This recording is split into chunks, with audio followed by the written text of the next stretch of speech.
All right, grade sixes, we're nearing the end of our work on percentages and ratios. So here's just a screenshot of the chart for number 3 from yesterday. You can check your work with that. And then I want to go through some of the work on page 136 with you for today. And then I'm going to have you submit the 2 charts from 4 and 5 tomorrow. So we're going to kind of break this up into 2 days, okay? So today we're just going to work together, and if you want to follow through, and then I'll have you complete the rest. And then for pages 4 and 5, I'll kind of explain it, but I want you to do that mostly independently so that I can just see if you're understanding that. So that will be for tomorrow.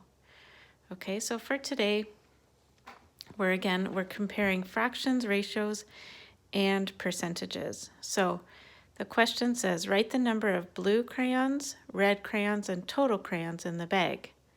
So the first one is done for you. There's 8 blue crayons, so 8 is with the blue. There's 5 red crayons, so 5 is with the R. And there's 13 crayons all together because 8 plus 5 is 13.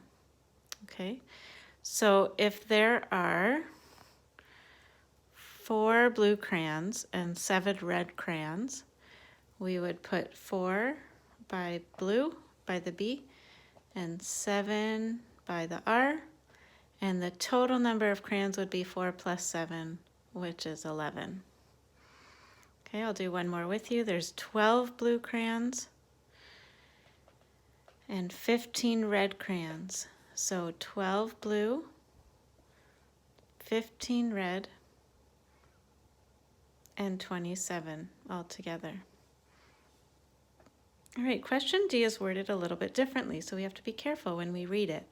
There are 9 red crayons in a bag of 20 crayons. So we're actually not told how many blue crayons there are.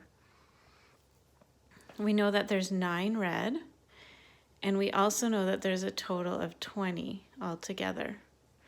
So we need to determine how many blue there are. Well, if the total's 20, and I have 9 red, I'm going to take 9 away from 20, and I'm left with 11 of them must be blue.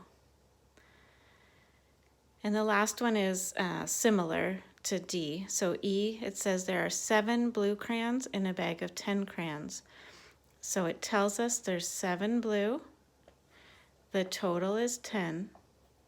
So therefore, we must have 3 red, because 7 plus 3 will give us 10, or we could have done 10 minus 7, and that gives us 3. Okay? Number 2, write the number of blue crayons, red crayons, and total crayons in the bag. Then write the fraction of crayons that are blue and the fraction that are red. So the first one is done for you. There's 5 blue, there's 6 red, and that means there's 11 total. So to write it as a fraction means that we're going to write the number of blue over the total, or the number of red over the total. So for B, it says there are 15 crayons in the bag. So total is 15. 8 are blue.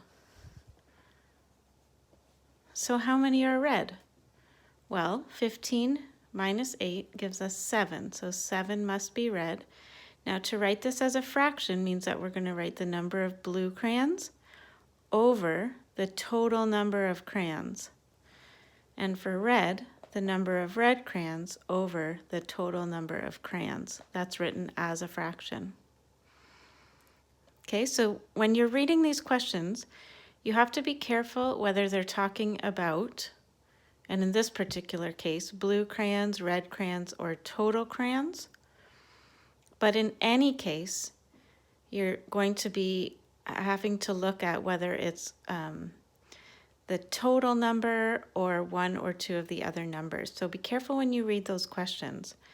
These, all these questions are having to do with this bag of red and blue crayons. So they're all referring to that. So number 3 says, write the fraction of crayons in the bag that are blue and then the fraction that are red. So you're going to be given certain information, and if you need to write out the other information, that's fine in order to figure out the fraction. So A says there's 5 blue crayons and 17 crayons in the bag. So if you need to make a note of that, you would say, okay, blue is 5, red is, doesn't say, and total crayons is 17. Okay, so 17 minus 5 is 12, so there must be 12 red crayons. If I'm going to write this as a fraction, I'm going to write the blue crayons over the total crayons, or the red crayons over the total crayons.